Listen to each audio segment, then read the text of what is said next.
Hey guys, it's Melissa here from melissaoatman.com. Welcome to Awaken Your Inner Awesomeness, a daily podcast devoted to spirituality and self-help. If you're new, I want to welcome you. If you're returning, welcome back. So today I wanted to talk to you guys about self-love. This is a topic that comes up over and over and over again when I do coaching with people or when people come to me for a reading. This is a topic that always comes up. And I understand this because most of us have suffered through some kind of trauma through our lives, whether it was when we were growing up, or sometimes it's even after we've grown up. Maybe we had a lovely childhood and a great family life, but then something happened to us as we were older, something that makes us devalue ourselves. And it's a very common thing. I definitely suffered from low self-esteem, and I didn't realize that I suffered from low self-esteem. And the point for me where I did realize it was as I was in my first marriage where it was a very toxic situation. That's when I really realized that I had low self-esteem, because had my self-esteem been good, healthy, had I loved myself, had I cared about myself, had my energy been up, I would never have allowed, first of all, I wouldn't have attracted the person I attracted. Because our energy does attract people. Our energy walks into a room before we do. So when we have this very low vibrational energy and we have low self-esteem, we're attracting people who, number one, either they also have low self-esteem, or two, they like to take advantage of people with low self-esteem because other people wouldn't put up with the crap they try to pull.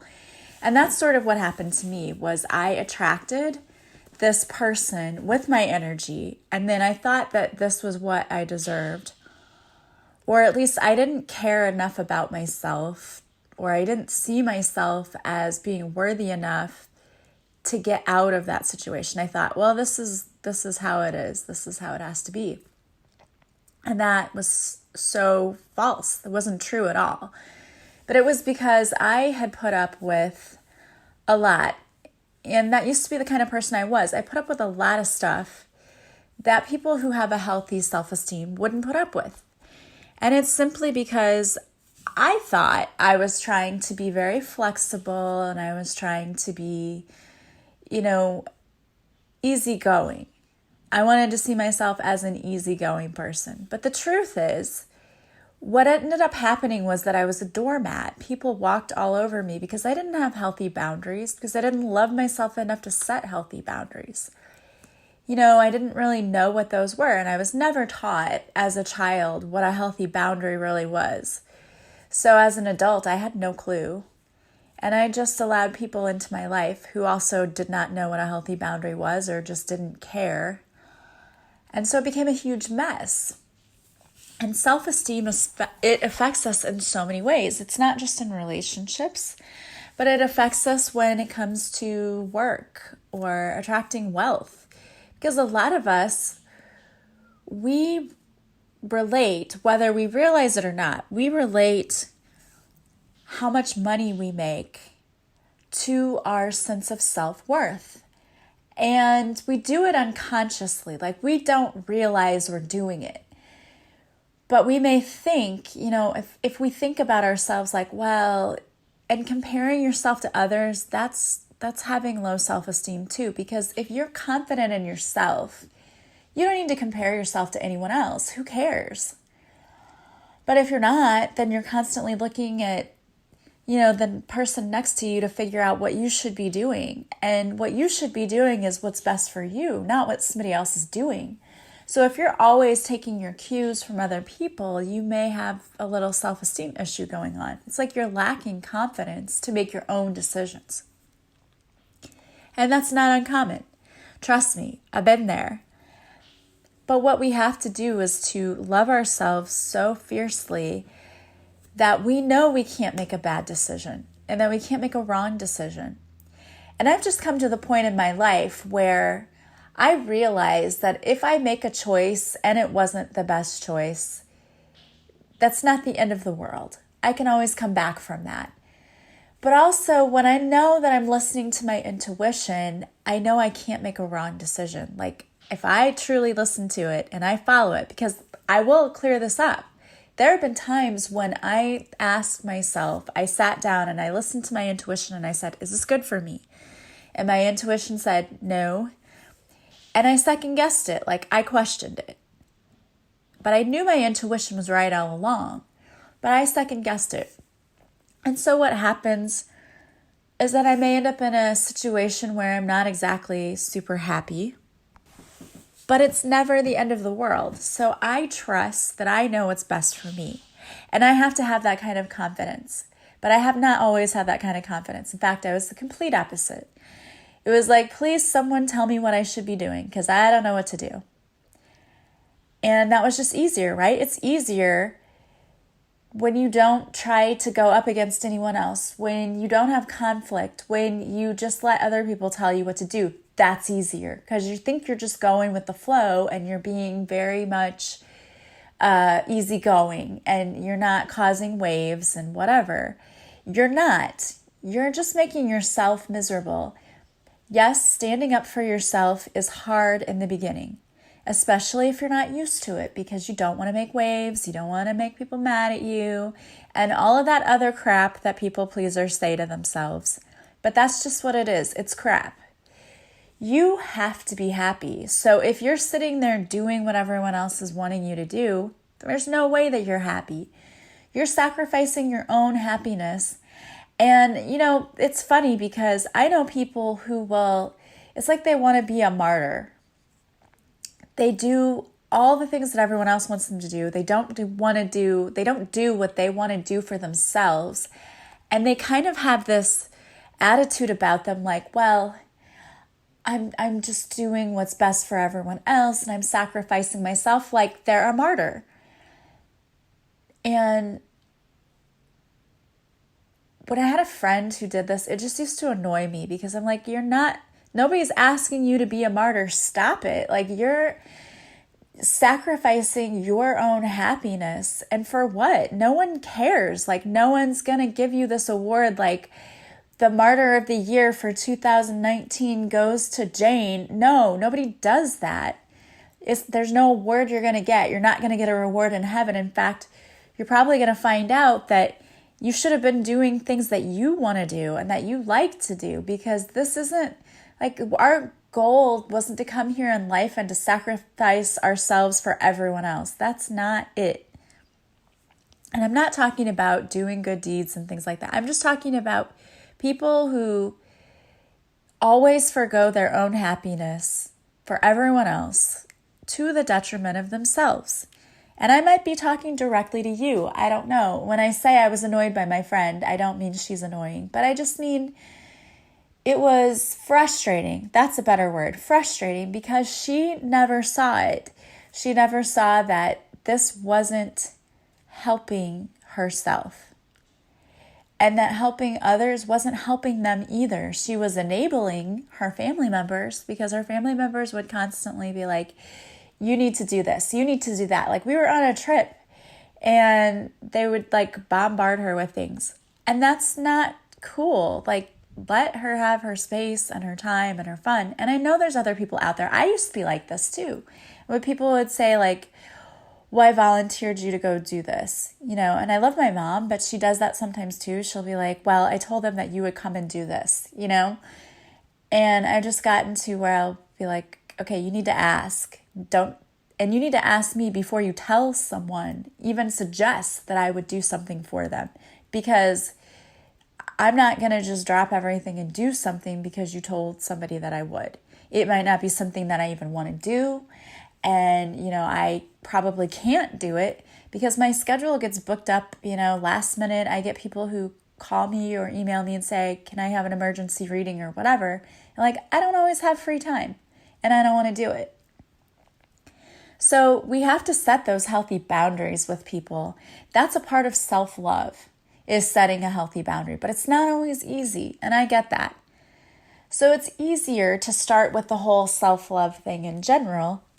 And working your way up to setting healthy boundaries is a part of loving yourself, but it's a part that, for me, I had to work on the actual self-love part first, and then I moved up to the this is a healthy boundary part. So it kind of came in stages for me. And whatever, you might be one of these rock star people who's like, you know what, dude, I'm going for it, and I'm gonna start loving myself more. I'm gonna do all these things, and I'm gonna start telling people to shove it. Good for you if you are. I love that. I mean, I love people with a spunky attitude who will like go and do things. I love that.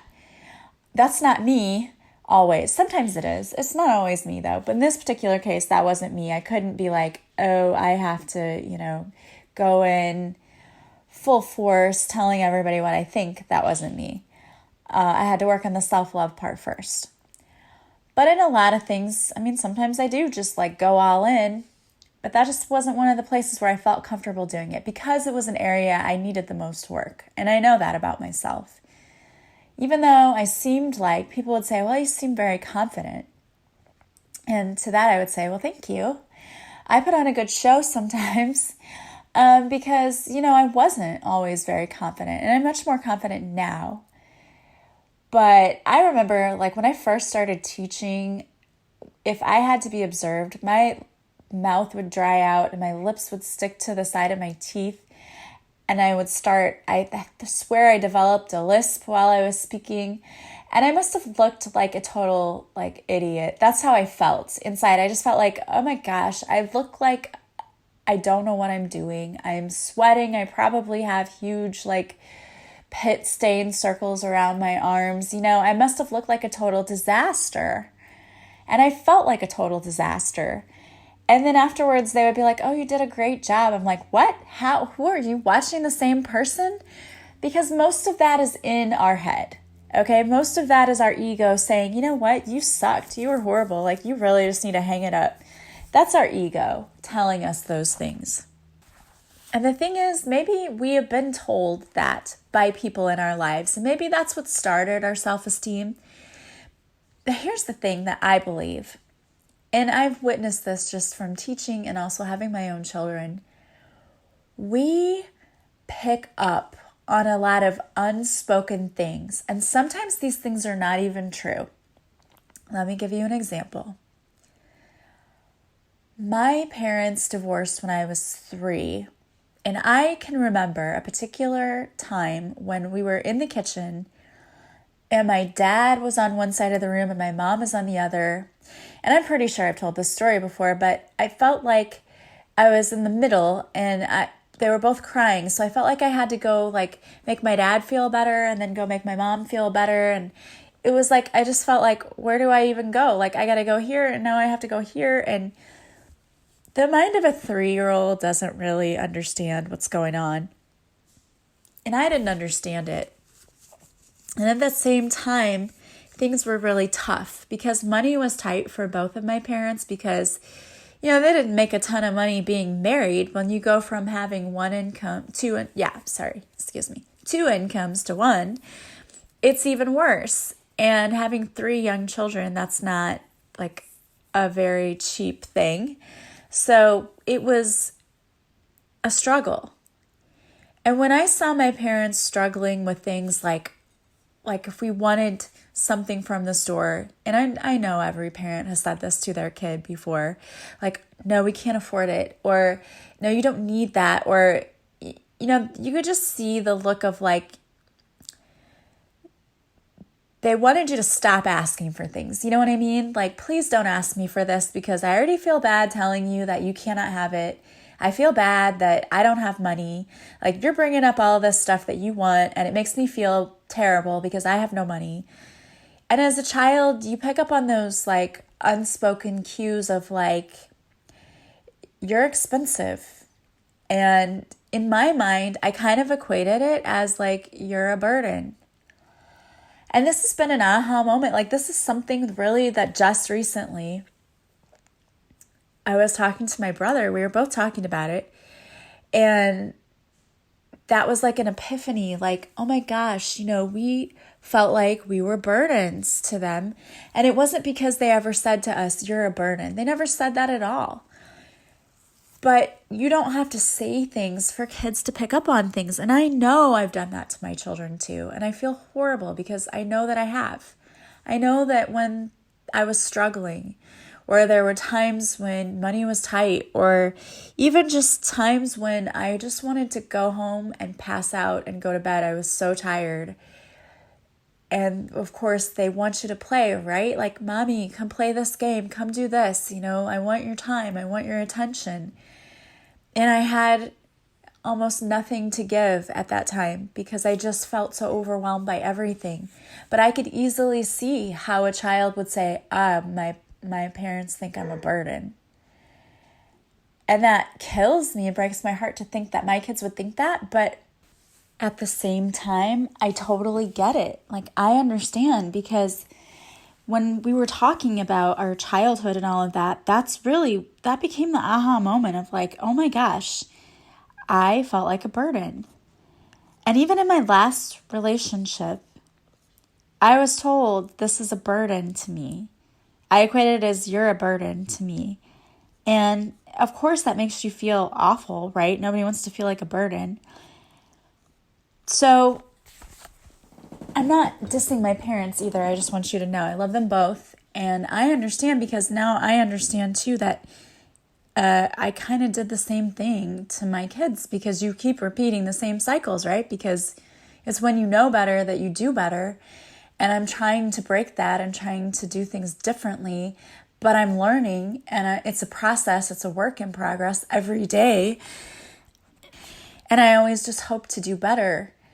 So I understand that a lot of my self-love issues came from childhood for me. They really did. And again, that is not a hit on my parents. Like, I understand raising kids is tough. It is. They don't come with instructions. And so I understand it's difficult. And when you throw in divorce on top of it, extremely difficult. But I understand too that that was something I needed to heal, of like, this feeling that I'm not a burden. Okay, I'm not. I'm valuable. I have value. Because the thing is, the divine God, source, creator, whatever you want to call your higher power, does not see you as a burden. You are not a burden. You are an extremely valuable gift to this world. And we don't always see our own value, but if we could feel the unconditional love that our Creator has for us, we would never question our value. You see, the things that you've gone through here on this earth, those are just your earthly lessons. That's just our earthly body. If we really connected to source and to energy and to who we really are, we're all one. And we're all deeply and unconditionally loved. And it's about getting back to that center, that heart space. It's unlearning all of the crap we've learned and learning how to love ourselves once more. And like anything, it is a process. I always say that, but it is. I mean, you can't expect things to happen overnight. You've got to be patient with yourself. But you can do it. And you absolutely can love yourself. And when you do, and when you work on your self-worth, others start to see it too. Your energy walks into a room before you do. I say that all the time, and it's so true. When you walk into a room and your energy is just like, I hate myself, I'm too fat, I'm too stupid, I'm too this, I'm too that. You're a Debbie Downer, okay? What kind of energy do you think you're going to attract? It's not going to be good. But when you pull yourself out of that and you learn how to change your mindset, and if instead of walking into a room going, I'm too this, I'm too that, I'm not this, I'm not that. I mean, that sounds annoying, right? If instead of doing that, you walked into a room going, I love myself. I love everything around me. I know that I have everything I need to be successful. I'm just loving my life. It's so great right now. I love it. I feel so good. I love how I look. I love what I'm capable of doing.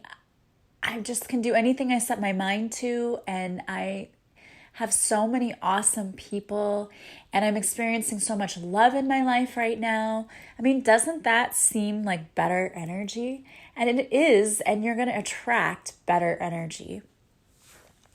So what can we do to work on our self-esteem? And you hear me talk about mantras all the time. I love them. I absolutely love them. And there's a reason that I love them, because I use them and I have seen them work in my own life. I think they're amazing. And so I'm going to just tell you, I'm just going to give you a couple of mantras today. And you can just repeat them after me. But you can find your own mantras. You don't need me to sit here and tell you them. And you can even make up your own mantras. I have written mantras myself, and it's what you're looking to do is to rewrite that script that goes on in your head. Instead of telling yourself, I'm not good enough, I don't know enough, I don't have enough, I'm a disappointment, I'm a burden. We change that. We change that thought. We say rewind, delete when those thoughts come in. And instead we say things like, I'm such a kind, caring person. I'm so loving, and I'm smart, and I'm successful. And people really do like me because I am a good friend. I'm a good listener. People love what I have to say. They love listening to me. People love being around me. They think I'm funny. I am funny. You know, it's retelling that story, re-scripting your life. And I mean, think about the endless possibilities. If you were writing a movie that was going to be your life, how awesome would it be to be able to totally rewrite it to exactly what you want to see in your life? But that's exactly what you're doing. Because when you change your mindset, you are re-scripting your reality. And that's amazing. You should be so excited about that. I get excited thinking about that, because if there's ever a thing you don't like going on in your life, you can change it. You absolutely have the ability to change it. So many people get this idea that we're just stuck here and everything happens to us and we have no control and we have no choice. That's so not the case. There are things that happen to us in life where we get tested, but we absolutely have control. We do. We can control how we react to things. We can control how we allow it to make us feel. And when you stop allowing things to get to you that really don't mean anything anyway, life becomes so much happier and freer. It's amazing. It's so amazing. Well, I want to give you a couple of mantras, as I said, that you can say to yourself. And these are mantras that I use. There's some of them. I have so many. And the thing is, I tell myself I might use one or two one day, and then the next day I'm like, you know what, I want to do this. I'm feeling like this mantra today. It doesn't really matter, you know, unless there's something particular you really, really need to work on. So you keep doing the same one over and over, then that's fine. But I'm one of these people, like, I'm sort of a creature of habit, but then again, I'm not. Like, I will make my lunch every day the night before and get my coffee ready and get my outfit ready. But then there are times it's like, oh, I'm not going to eat the same thing every day, or I don't want to do this every day. So it's weird. I do like habit, but then I also like doing different things too, changing things up. Like I'm like that when I work out. Like, I want to work out, but I want to change up how I work out. So this is the same kind of thing for me. I want to do mantras every day, but I don't always want to do the exact same one. You know, whatever works for you, whatever you really like, that's perfect for you. So do that. All right, so I'm going to give you a few mantras here, and you can just repeat them after me. And I'll say them twice just so you get them. But again, go search for your own. I love Pinterest for that. I can go and just search and create a board, and then I just look at my board and spend a little time. And I spend maybe 10 minutes looking at my mantras, and oh my gosh, I love it. I really have noticed such a big difference since I started using them. So here's one that I love. I choose love, laughter, intimacy, and ecstasy. I choose pleasure.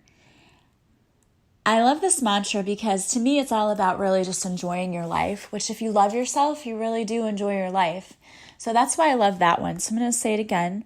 I choose love, laughter, intimacy, and ecstasy. I choose pleasure. I also like this one because I definitely had body issues growing up. In fact, I'll probably do a podcast about that, but I had a lot of body image issues. I always thought I was so fat. And, I've talked about this before. I had relatives who actually said something to me, which was, lovely. So I do one in there about my body image too. My body is getting stronger, slimmer, and healthier every day. My body is getting stronger, slimmer, and healthier every day. And here's the thing too with these mantras, guys. My belief is, of course, you don't have to say them out loud, but I read an article one day that said that if you say things out loud, your brain makes a connection to it faster.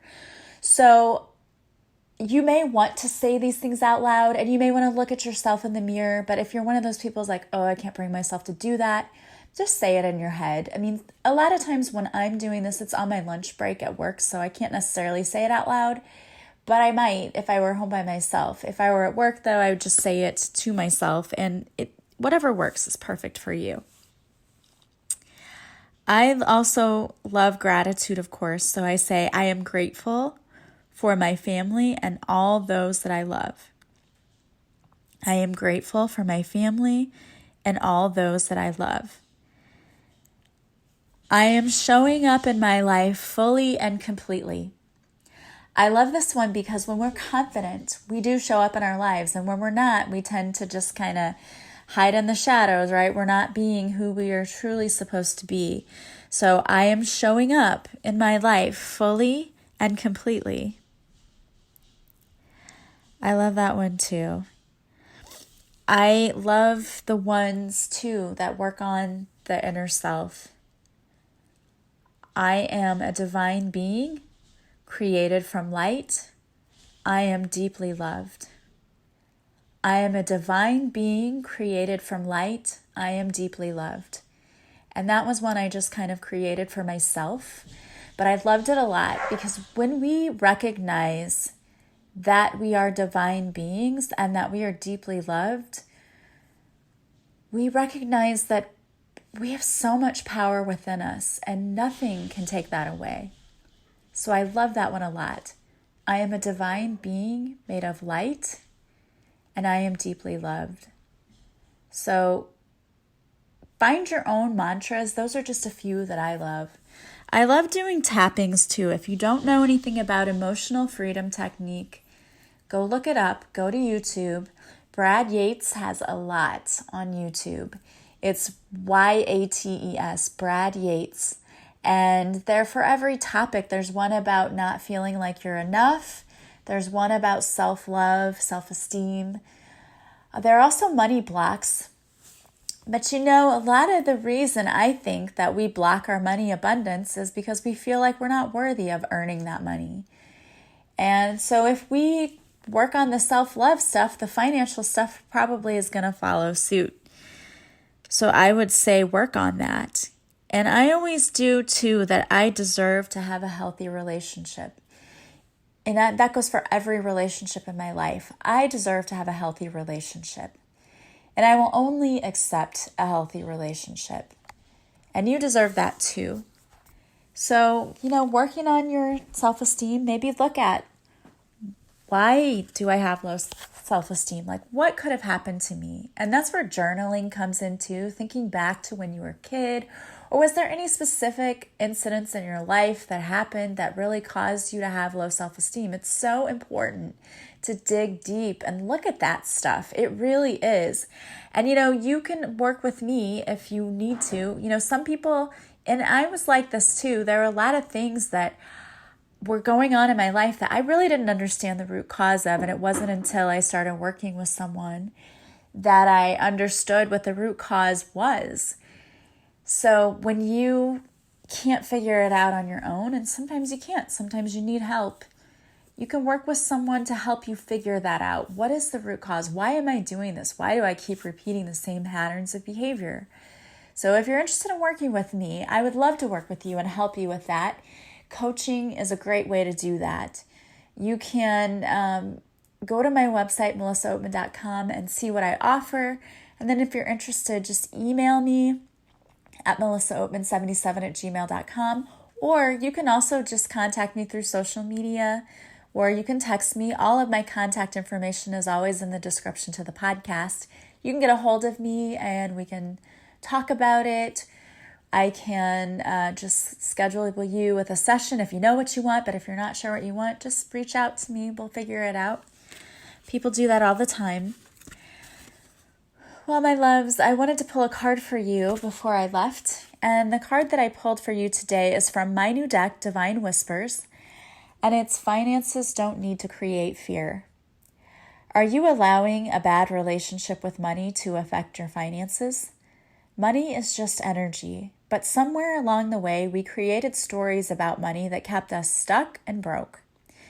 You can become completely debt-free and attract all of the money you desire. You simply have to change the way you think and feel about money. The universe wants to bring us all that we desire, but we must first be in alignment with that energy. Start by seeing money as something that comes to you easily.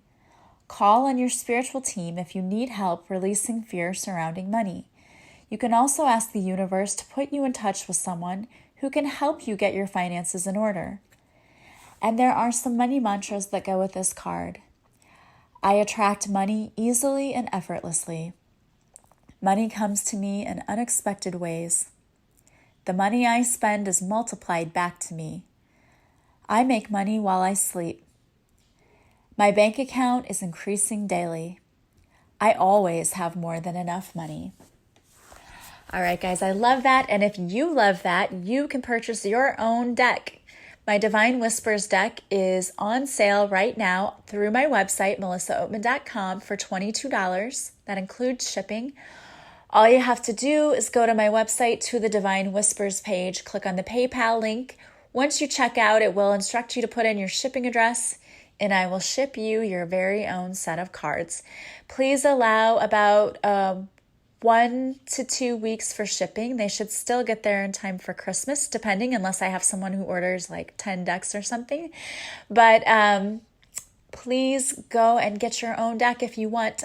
They are created with love, and I hope that they will help you as much as I enjoyed making them. They will bring you that much joy in helping you heal your life. Don't forget to follow me on social media. Also, make sure that you like this podcast, subscribe, and share with others. That helps me, and I really appreciate those of you who do that. Also, if you go to my website and you subscribe to my website, you will receive a free morning and evening meditation just for signing up. Don't forget to follow me on Facebook and Instagram so you can see my live videos. I go live every week. On Facebook, it's Mondays at 5:30 Central. Instagram, it's just whenever I feel like it. So you just need to follow me so you know when I'm going to go live. All right, guys. Thank you so much. I hope that you are having a beautiful evening and day, or whatever time you're listening to this, that you see massive blessings coming into your life, that you know how truly and deeply loved you are, and especially by me. I do love you guys. Thank you for always supporting me and being a part of my tribe. I will see you again or talk to you again soon. Until then, have a beautiful day. Bye-bye.